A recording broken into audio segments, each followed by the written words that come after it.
하루의 시작을 하게 됩니다. 오늘 하루도 하나님께서 저에게 기회를 주셨음에 성령의 능력을 힘입어서 그리스도의 말씀으로 참 잘 살아내고자 소망합니다. 오늘의 말씀은 아버지만 아시느니라 라는 말씀의 제목을 함께 나누도록 할 텐데요. 여기서 아버지는 하나님을 말합니다. 그러니까 성부, 성자, 성령을 우리가 삼위일체 하나님이라고 하는데요. 일체삼위가 되어서는 안 됩니다. 삼위일체가 되어야 됩니다. 삼위일체입니다. 한 본질의 세 위격이다라는 그 명제가 있습니다. 이것은 제가 아시는 이제 노양호 목사님이 논문을 쓰셨던 것 통해서 제가 잘 알게 된 건데요. 저는 교회사 전공이 아니기 때문에요. 거기서 세 위격, 그러니까 한 본질의 세 위격이라는 표현을 통해서 알 수 있는 것은 뭐냐면 본질이 하나인데 격이 세 개라는 겁니다. 격이라는 것은 어떨 때 그 단어를 쓰냐면 인격이라고 할 때 그 격을 씁니다. 우리 격이 있어 라고 할 때 격을 쓰게 되죠. 격이 있다는 것은 뭔가 차원이 다르고 다르다는 것에 있거든요. 그래서 아버지와 성령과 예수님은 다 각자의 격이 있는데 한 본질이라는 거죠. 우리가 기독교에서 쓰는 그 삼위일체 교리입니다. 이것을 벗어나면 우리가 기독교가 아니다라고 말합니다. 이 안에 있을 때 우리가 기독교라고 하는데요. 그 중에서 오늘 말씀이 그 마음에 와닿는 것은 뭐냐면 아버지, 세 위격 다 각자 있는데 한 본질이기 때문에 우리가 생각하기에는 아버지가 하는 일을 성령도 할 수 있고 성령이 하시는 일을 예수님도 할 수 있을 거라고 생각하는 것이 있어요. 물론 이제 하시는 일들은 다 다릅니다. 왜? 격이 다르기 때문에 드러내고 표현하는 건 다 다르죠. 그러나 서로 한 본질이기 하나이기 때문에 서로가 서로를 위해서 상호 협조적이고 관계적입니다. 그래서 삼위일체를 설명할 때는 그래서 관계성 가지고 설명합니다. 그러니까 서로가 각자 격이 있는데 관계성이 서로 사랑으로 서로가 서로에게 관계하고 있다라는 표현을 쓰고 있거든요. 오늘 뭐 삼위일체교를 말하고 싶었던 건 아니고요. 아버지만 아시느니라 성령도 모르고 예수님도 모르는 아버지만 아는 것이 있는데 그 아버지만 아는 것이 뭐냐면 마지막 때입니다. 세상 종말할 때는 아버지만 알고 계시다는 거예요. 그 말씀이 나오는 것은 마가복음 13장 28절 33절 말씀 한번 보도록 할 텐데요. 이 말씀은 이제 마가복음에서 보지만 마태복음, 누가복음 똑같이 동일하게 있는 말씀입니다. 이 말씀은 마가복음 13장 28절 33절 말씀을 보게 되면 무화과 나무의 비유를 배우라. 그 가지가 연해지고 잎사귀를 내면 여름이 가까운 줄 아나니. 29절 말씀 이와 같이 너희가 이런 일이 일어나는 것을 보거든 인자가 가까이 곧 문 앞에 있는 줄 알라. 내가 진실로 너희에게 말하노니 이 세대가 지나가기 전에 이 일이 다 일어나리라. 천지는 없어지겠으나 내 말은 없어지지 아니하리라. 그러나 그날 그때는 아무도 모르나니 하늘에 있는 천사들도 아들도 모르고 아버지만 아시느니라. 주의 하나 깨어있으라. 그때가 언제인지 알지 못함이라. 마가복음 13장 28절 33절 말씀의 총체적인 주제는 그리고 우리에게 주신 메시지는 깨어있으라에 있어요. 오늘 이제 주의하라 깨어있으라 라는 것에 있습니다. 언제인지 알지 못한다는 것이 우리에게 주시는 메시지인데요. 이 말씀을 통해서 저는 세 가지를 여러분 한번 깊이 묵상 한번 생각해 보죠 합니다. 첫 번째는 뭐냐면요. 무화과 나무의 비유를 배우라 하고 말씀하심을 통해서 세상에 있는 자연의 이치 그리고 세상의 물건들을 통해서 또는 생물들을 통해서 무엇인가 우리에게 교훈해 주실 때의 비유로 말씀해 주신 경우입니다. 그래서 무엇을 말하고 있냐면 그 가지가 연하여지고 잎사귀를 내면 여름이 가까운 줄 아나니 이렇게 말씀하고 있습니다. 이 말씀이 주시는 의미는 무엇이냐면 때가 된다는 것은 이루어진 현상을 통해 안다는 건데요. 잎사귀가 연해지면 여름이 가까운 줄 알아. 이걸 다른 말로 말하면요. 잎사귀가 떨어지면 이제 겨울이 온 줄 알아. 이런 경우죠. 이렇게 말씀함을 통해서 알 수 있는 것은 첫 번째 좀 깊이 더 좀 들어가 볼게요. 우리가 이제 요한계시록의 종말의 때, 즉 예수님이 공중에 인재하시고 강림하실 때죠. 강림하실 때 그리고 재림하실 때를 다 설명해 주는 것이 계시록입니다. 그래서 뭐 나팔, 일곱 나팔이라든지 대접재앙이라든지 이런 것들이 쭉 기록되어 있는 것이 이제 마지막 때의 모습 속에 등장하게 되는 여러 가지 재앙과 그에 따르는 이런 현상들에 대해 설명해 주는 것이 요한계시록인데요. 요한계시록을 신학자들은 일부 신학자들은 지혜서로 놉니다. 묵시문학이라고 해서 구약에 있는 뭐 다니엘서라든지 이런 것을 통해서 마찬가지로 묵시문학을 이제 지혜서 쪽으로 두는 경우가 있는데 왜 그러냐라고 한다면요. 이것을 우리가 뭔가 깨닫고 알아가는 지혜서에 두지 아니하고 예언서처럼 또 아니면 이제 역사성에 있는 역사를 부여하게 된다면 어떤 현상들이 어떤 현상이 나타났냐면요. 구약에 있는 다니엘서의 말씀을 통해서 요한계시록 말씀과 짝을 이뤄서 시간을 산출하기 시작했어요. 대표적인 것이 이제 다니엘이 봤던 그 환상의 것들, 형상을 통해서 그 계산을 하거든요. 시간을 계산해서 요한계시록에서 그 계산을 대입해서 몇 년, 몇 월, 며칠, 몇 시에 예수님이 올 것이다라고 하는 계산을 뽑아내기 시작했어요. 이거는 연대 역사선으로 보기 때문이죠. 시간선으로 이 계시록을 보고 있었기 때문에 그렇게 뽑아낸 거죠. 그리고 대표적인 게 다미손 교회가 그렇고요.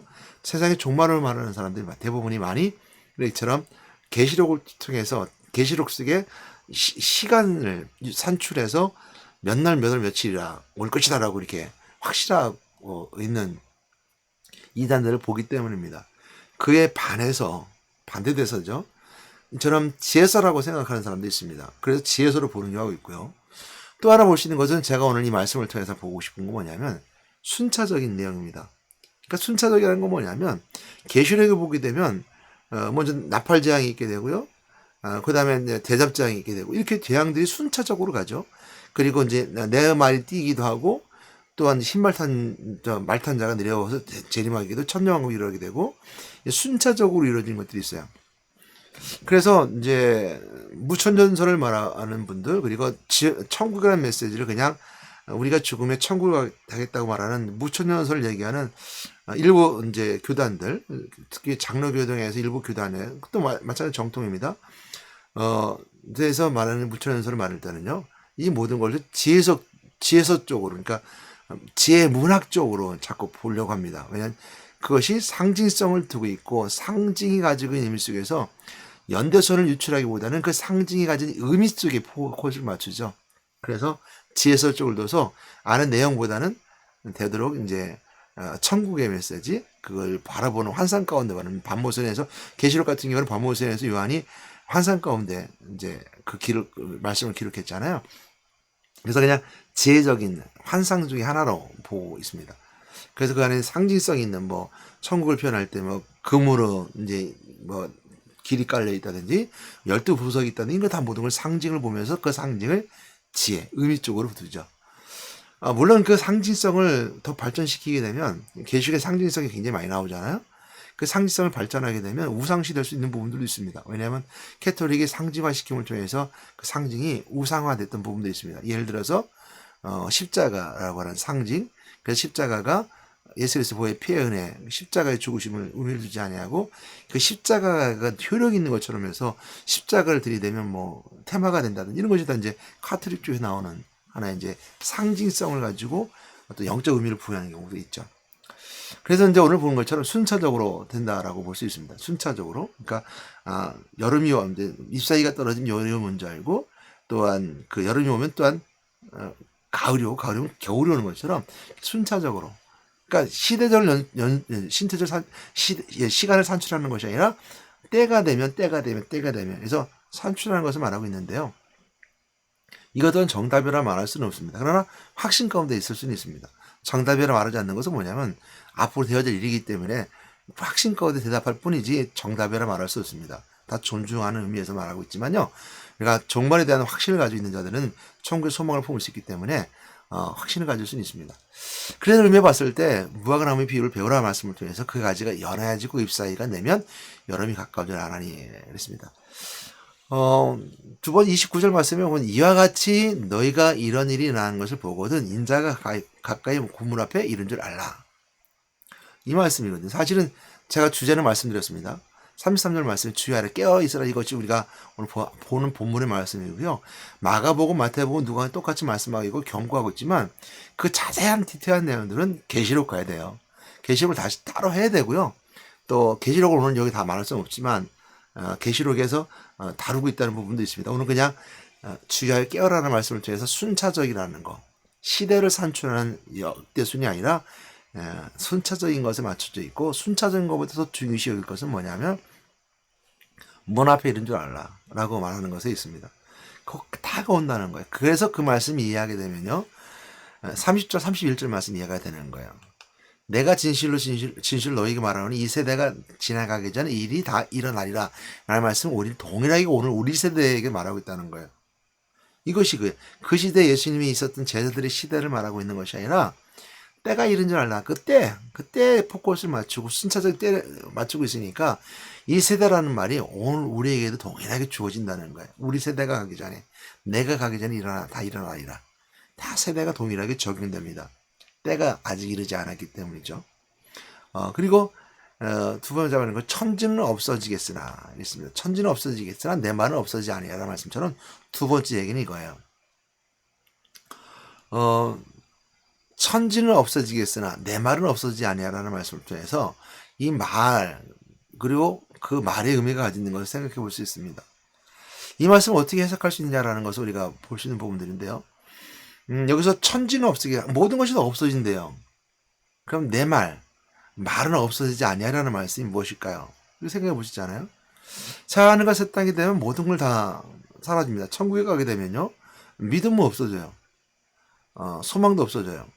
사랑만 있어요. 뭐냐면 믿음이 그곳에서는 필요 없기 때문에 그래요. 직접 눈을 보고 소망도 없어요. 왜냐하면 소망이 이루어졌잖아요. 천국에 왔으니까요. 거긴 사랑만 있게 되죠. 하나님과 우리 서로 사랑하는 사랑만 있게 되는데요. 천지가 없어진다는 건 새하늘과 새 땅이 되는 건 모든 다 만물이 없어지는데 내 말은 없어지지 아니하라 라는 말씀은, 그때 말씀이 필요 없는데 왜 이 말씀하고 있을까라고 생각해 보셨잖아요. 새하늘과 새 땅은 필요 없는데 그럼 이 말은 어떤 의미가 있냐라고 생각해 볼 수 있습니다. 이 말은 여기 그 헬러는 로고스라고 번역하고 있습니다. 로고스는 언어하고 다릅니다. 워드하고 로고스는 달라요. 말은 우리가 말이에요. 토크 아니면 스피크 이렇게 말할 수 있는 말이잖아요. 언어는 워드처럼 언어도 말로 들어간다면, 눈을 읽는 말이라고 한다면 말하고 로고스는 다르죠. 언어에 성령이 역사하시면 통해서 그 말에 예수 그리스도의 말씀이 들어가게 되면 그 말은 말로 있는 것이 아니라 로고스, 즉 말씀이 되는 거예요. 그러니까 여기는 로고스로 번역하고 있어요. 그래서 말은 곧 예수 그리스도를 말합니다. 요한복음 1장에서 말씀하고 있는 것처럼 태초에 말씀이 계시니라, 말씀이 육신 가운데 우리 가운데 거하심에, 그래서 말씀이 육신이 되었던 그 그리스도를 우리가 지칭해주고 있음을 알게 됩니다.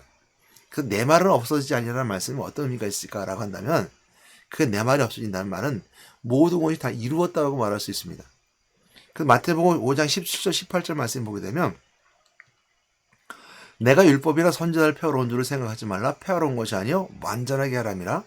진실로 너희에게 이르노니 천지가 없어지기 전에는 율법의 1.1획도 결코 없어지지 아니하고 다 이루리라. 이루리라는 것을 맞춰져 있습니다. 천지가 없어지기에는 1.도 결코 없어지지 않는데요. 다 이루리라. 그러니까 천지는 없어지겠으나 내 말은 없어지지 아니하라는 말은 뭐냐면 다 이루었고 예수 그리스도가 실제로 이게 그냥 이루어진 걸 보여준다는 거죠. 천국에 다 예수 그리스도와 함께하는 그 사랑을 나누는 그 현장이 되잖아요.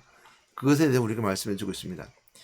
그래서 세 번째 보는 건 뭐냐면, 그러나 그날 그때는 아무도 모르나니 하늘의 천사도 아들도 모르고 아버지만 아신다는 거예요. 오늘 말씀에 그래서 아버지만 아시니라 라는 말씀 속에 있습니다. 그래서 오늘 내 말은 없어지냐는 것처럼 예수 그리스도 참된 말씀이 있고요. 그 다음에 아버지만 아시는 그날 그 계획은 아버지만 아시는, 하나님만 아시는 거예요. 그 역사와 연대수는 순차적으로 우리가 알 수 있습니다. 때가 되면 아는 것처럼 알 수 있는 거죠. 그건 우리가 다 알 수 있는 부분들이고요. 오늘 이 말씀을 통해서 사도행전 1장 6절 8절 말씀 한번 더 보게 되면 이 말씀하고 있습니다. 우리 너무 잘 아는 말씀이죠. 그들이 모였을 때 예수께 여쭤 이르되 주께서 이스라엘 나라를 회복하심이 이때니까 하니 이르시되 때와 시기는 아버지께서 자기의 권한에 두셨으니 너희가 알 바 아니오. 그러니까 물어요. 모였을 때 이스라엘 나라의 회복하심이 이때니까. 이스라엘 나라가 회복하면 하나님 나라, 하나님의 왕국이 세워진다고 생각했기 때문이죠. 이때니까. 이스라엘 회복할 때 이때니까 물어. 이때가 이때니까 물으니까 아버지께서 자기 권한 두셨으니까 너희 알 바 아니라고 말해요. 그러면서 8절 말씀이 뭐라고 하냐면 오직 성령이 너희가 임하시면 너희가 권능을 받고 예루살렘 온 유다 사마리아 땅까지 내 증인이 되리라. 이런 말씀을 통해서 너희에게 임하시면이라고 하는 그때에 성령이 너희에게 임하심을 통해서 권능이 너희 세워질 것이고 증인이 되어야 된다는 말씀을 연결해서 말씀을 드리고 있습니다. 때 이렇게 하면 하고 그 때와 맞게끔 너에게 임하시면 성령이 임하시면 때를 설명해 주셨어요. 그래서 예수님께서 예수께서 말씀하셨던 것처럼 사도행전 그 말씀은 때 성령이 임할 것이다. 성령이 그 너희들 때 임할 것이라는 것을 때에 알고 있지만 그날 그때는 오직 아버지 마신다는 거예요. 그래서 주여 알아 깨어 있으라 그때가 언제인지 알지 못한다. 그래서 그날은 아무도 모른다는 거 주여라는 말씀을 우리에게 말씀해 주고 있습니다. 오늘 아버지만 아신다라는 말씀을 통해서 오늘 아버지만 아시는 것이 있겠구나 하는 걸 알게 됩니다. 그럼 우리는 결론적으로 말씀드리면 아버지와 아시는 그 계획하심 속에 들어가야 돼요. 그래서 우리가 하나님 만나야 되는 거거든요. 하나님 만나야지만 하나님 계획하심 속에 들어가는 거예요. 하나님 자녀가 되어야지만 하나님 계획하심 속에 들어가는 거예요. 하나님 백성이 되어야지만 하나님 계획하심 속에 들어가는 거예요. 그래서 그 때가 언제 있는지 모르지만 아버지 때를 놓고 기다리는 거예요. 인내하고 참고 기다리는 거예요. 이것이 우리가 아버지 만난 자의 모습이죠. 그러면서 우리가 말이 없어지지 아니하는 말씀처럼 예수 그리스도의 보혈의 피의 은혜, 그 십자가 은혜를 누릴 수 있는 것, 그 십자가를 통해서 우리가 오늘도 완성하신 그리스도, 모든 율법에서 율법을 통해 우리를 정죄하고 율법은 죄를 알게 하는 거잖아요. 우리를 막 정죄하고 율법을 통해서 나로 하여금 내 죄를 깨닫게 하는 것에서 이제는 완성하신 그리스도, 십자가를 완성하신 그리스도를 통해서 그 완성한 그리스도, 실체가 된 그리스도를 통해서 죄를 용서받는 것. 이것이 바로 우리가 내 말은 없어지지 않는 그 말씀 속에 많이 있다는 것이고요. 그리고 성령이 우리가 임하심을 통해서 우리 권능이 주어지게 되는데 우리의 권능은 뭐냐면 그 권능의 근원은 부활하신 그리스도예요. 부활승천한 그리스도가 예수 그리스도가 그리스도임을 증거했고 성령 그것을 알게 하는 거예요. 그래서 부활하신 그리스도를 알게 하는 거예요. 우리가 권능이 어디서 생기냐? 부활하신 그리스도의 권세, 능력이 거기서 생기는 거예요. 그럴 때 성령이 너희 권능이 너희 사도행 1장 8절 말씀처럼 오직 성령이 너에게 임하시면 권능을 받고 있습니다. 때를 받았던 이스라엘 백성도 회복하심이 이때니까 이스라엘을 회복하심이 이때니까 이르시되 때와 시기는 예수님께 말씀 때와 시기는 아버지께서 자기 권한에 두셨으니 사도행 1장 7절이에요. 너희가 알 바 아니요 너희 성령이 임할 때가 되면 이렇게 말하고 있어요. 너희들이 증인이 살면서 살 것이다. 그러니까 우리가 이 땅에 살면서 살면서 중요한 것은 뭐냐면 그 때를 보면서 소망을 품고 살아가는 건 맞지만 오늘 이 세대 내 세대 속에 임자실 것을 믿고 주여 깨어서 기도해야 되는 건 맞다. 깨어 있어야 되는 건 맞지만 오늘 성령의 능력을 입어서 오늘도 증언의 삶을 살아라 하는 것이 바른 겁니다. 오늘 이때 때문에 오늘 이때 이 세대에 살아가는 자들에게 우리에게서 오늘도 이렇게 성령의 능력이 주시는 힘을 가지고 살아가야 되는 것이죠. 데레크서 후서를 보게 되면 성도들이 예수 그리스도 오심에 대해서 오해 부분도 있었습니다. 곧 오니까 이 세대에 온다고 했으니까 오시니까 우리가 일하지 않아도 돼. 그날은 새하늘에서 땅은 일하지 않아도 먹고 살 수 있는 나라고 오직 사랑만 할 수 있는 나라 말하니까 그거 오신 줄 알고 이 땅에 살면서 돈도 안 벌고 일도 안 하고 공부도 안 했어요. 그러니까 데레크 후서에 오게 되면 사도벌이 그들 건면하거든요. 일하지 않으면 먹지도 말라 이렇게 말해요. 그러니까 오늘도 우리에게 오직 성령이 우리에게 임하시면 그 때를 기다리며 손만 품고 오늘도 담대히 여러분 하나님 사회 감당하심을 통해서 은혜 나는 여러분 되시기 바랍니다. 오늘 성삼위일체 하나님의 거룩하신 하나님의 삼위일체 하나님을 오늘 돌아보게 했고요. 그 속에서 오늘 이제 주님 오시는 그날 아무도 모르지만 주야가 깨어 있어야 된다는 거. 그리고 그날은 아버지만 아신다. 또한 내 말은 없어지지 아니라 오직 예수 그리스도의 말씀이 없어지지 않는다는 것은 완성되고 이루어진다는 것을 말합니다. 천지는 없어지게 되면 예수 그리스도의 말씀이 실체가 되어서 우리가 이루어져요. 말씀이 육신이 되는 말씀이 정말 육체가 되는 거죠. 육체가 되셨죠. 육체이시죠. 그것을 우리가 만나는 거죠. 그리고 오늘 성령의 능력에 힘입어서 오늘도 마찬가지로 바람이 임에 불매 흔들리는 나뭇가지를 보고 성령이 임하신 걸 알고 바람이 임했던 걸 아는 것처럼 성령의 역사하심을 통해서 주님 오신 그날 알아가는 것이 성령의 사역 속에 알게 있다는 것을 알게 되고 그 은혜 가운데 있는 우리가 되어야 될 것입니다. 오늘 하루 삶 속에서도 주여 깨어서 기도하는 여러분들 또 하늘 만난 여러분 되시길 바랍니다. 우리 사랑과 은혜가 많으시 하나님 감사해도 오늘도 저희들 사랑하실 이처럼 하루를 시작하게 하신 하나님 감사합니다. 축복하여 주셔서 오늘도 이 말씀을 누리는 시간 되게 인도해 주셔서 주여 알아 깨어있으라. 그날 언제 올지 알지 못하지만 하는 백성으로서 그 안에 들어가 있으면 그때가 되면 주님 하느님과 함께 그 땅에 함께 함을 믿습니다. 아버지 오늘도 그 은혜 가운데 거하는 저희들 되게 인도해 주셔서 감사드립니다. 우리 예수 이름으로 기도드렸습니다. 아멘.